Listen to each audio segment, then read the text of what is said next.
The India-Australia relationship has been on the upswing for some time now, and it's likely to peak further when the Australian Prime Minister visits India in early 2020.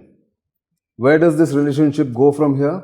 And what are the expectations that are there on both sides is something that a lot of people who watch international relations are interested in. And therefore, we have with us Australia's High Commissioner to India, Harinder Sidhu, with us, who is going to tell us where does this relationship go from here and what are the expectations. Welcome to this program and thank you very much for your time. Thank you, Nitin. It's a real pleasure to talk to you. Always a pleasure for me also, and therefore I just need to ask you, what are you expecting when the Prime Minister comes, the Australian Prime Minister comes to India? It's like a significant milestone. After 3 years, the Prime Minister is coming here. I think you've put it really well. We've seen, as you said, a steady uptick in the India-Australia relationship, probably, over the last 8 or 10 years, and certainly accelerated in the last few years. So in 2014, of course, we had a framework for strategic partnership put in place. And I think that we've seen our strategic relationships grow really fast. Last year alone, we had 38 separate defence activities and exercises, etc. That's a fourfold increase from 4 years before that.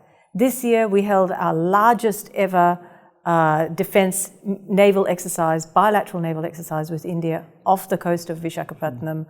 And I think that it shows just how much trust and confidence there is between us.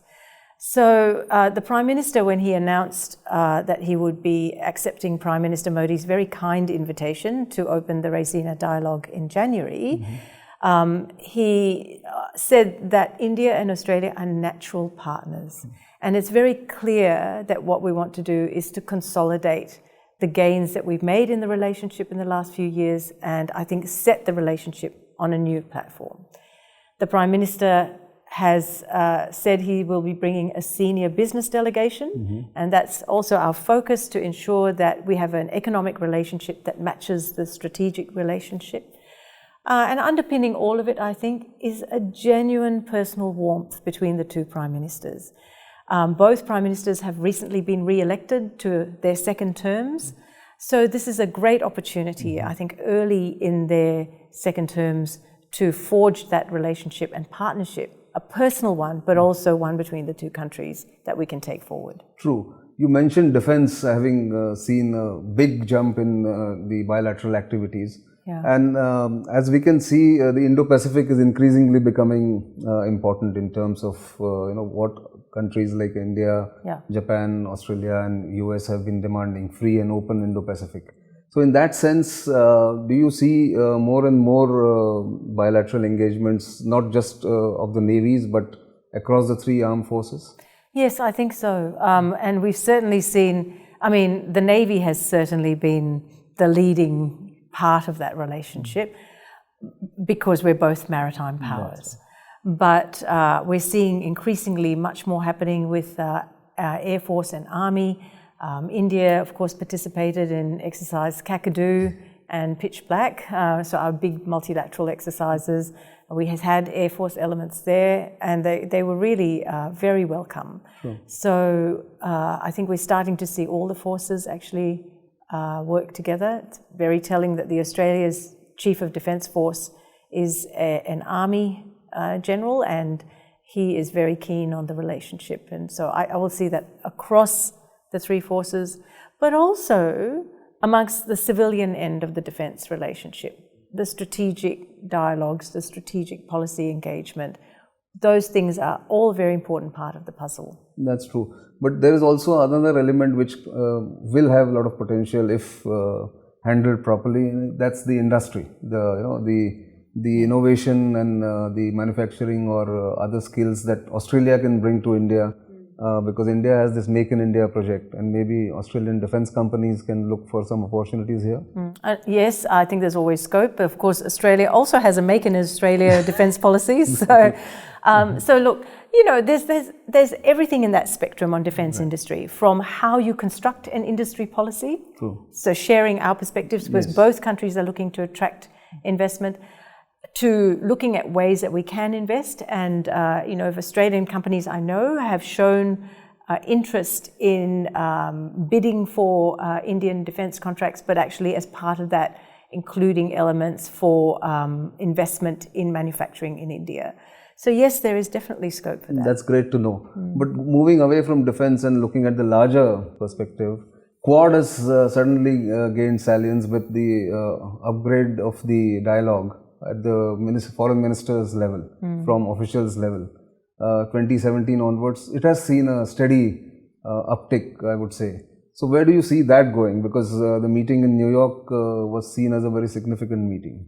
Yeah, I think that the evolution of the Quad is something that we've started to see, and you would expect as a natural direction of any gathering of countries where they meet regularly. So since 2017, we've had a number of meetings at the officials level.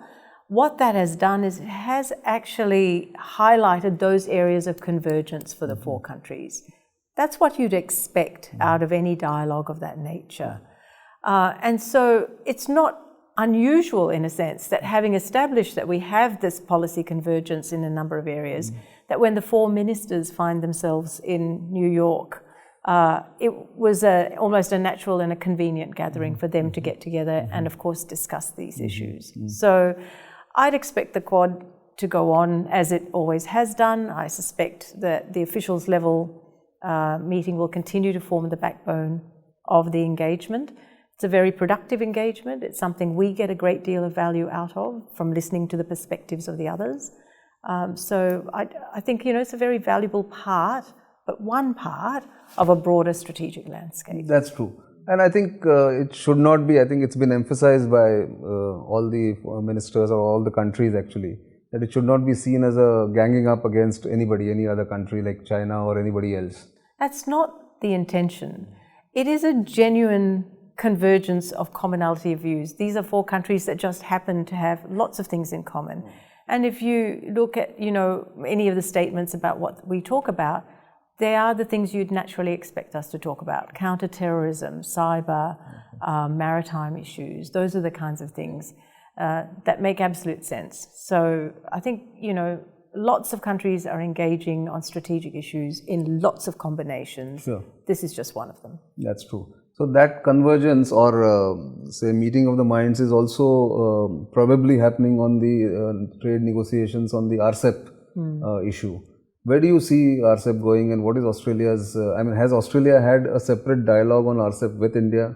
Do you think India should, has India indicated anything about joining RCEP? Well, every indication we have is that India is very committed to RCEP.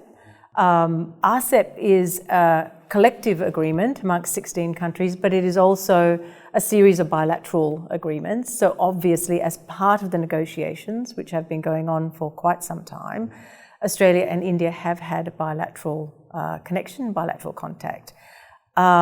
We feel we've made some very good progress on that. And it is our hope, and we continue to work very hard to conclude RCEP in time for the leaders' meeting in November.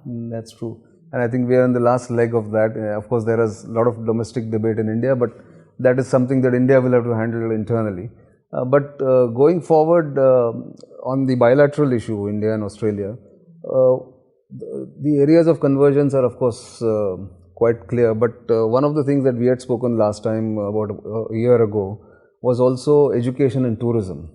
Has that again taken a leap, or is it going steady? What is it? Yeah, it really has. The thing that makes me very happy is that Indians have discovered Australia. Yes. And just in time, because the T20 is being held in Australia next year, and we've just opened a big tourism campaign around it. I really commend you to watch it. I tweeted it the other day, so please go look for it. I saw that, yeah. So we're hoping to see many more Indians come to Australia for the T20, and that's a really good thing. Education and tourism were two out of the top 4 sectors in the India Economic Strategy, which we published last year. We continue to promote that, and they're very significant because it's what makes the India-Australia relationship different to any other relationship we've had. True. It means that what we're doing is we are building a relationship where the backbone is people-to-people links. Absolutely. And I think that that's wonderful. It gives it a very different character. True. So, last question. You've spent nearly 4 years, if I'm not mistaken. 4 wonderful years. 4 wonderful years. Okay, let me correct that. When you look back, you've really taken the relationship forward. I mean, that's what even my conclusion is. When the Prime Minister comes, the Australian Prime Minister comes here, what would he expect India to do, say, over the next 4 years? Yeah, I think that you're very kind to credit me with the last 4 years, but can I say it's been very easy to do because the relationship has had a momentum all of its own. Right. So, you know, really, as I say, I've just had to hold on tight and stay on the wave, and that's the only thing I think I can take credit for. I think what I would like the Prime Minister to do, and I think what the Prime Minister has in mind, is that what we will do is we will establish a new platform to take the relationship forward as far forward as we can. It's my view that there is no impediment to Australia and India having the closest relationship of any two countries in Asia, or amongst the closest relationship. So if you stop and think about what that consists of, the people-to-people ties, strong economic links, strong and confident and trusting strategic links, we're well on the way to achieving that. There is much more we can do. And I think that what the Prime Minister would want to do is to reset the foundation and then for us to work off that. Take it forward. That's very good to know, and we look forward to that visit in less than 4 months, I think. Yes, that's right. So therefore, that will be another occasion to talk, I guess, again. That would be a very good occasion. But until then, many thanks for this opportunity and your time, because our viewers on Strategic News International are really interested in what's happening on the larger Indo-Pacific front, but bilaterally between India and Australia. Thank you very much. Thank you, Nitin.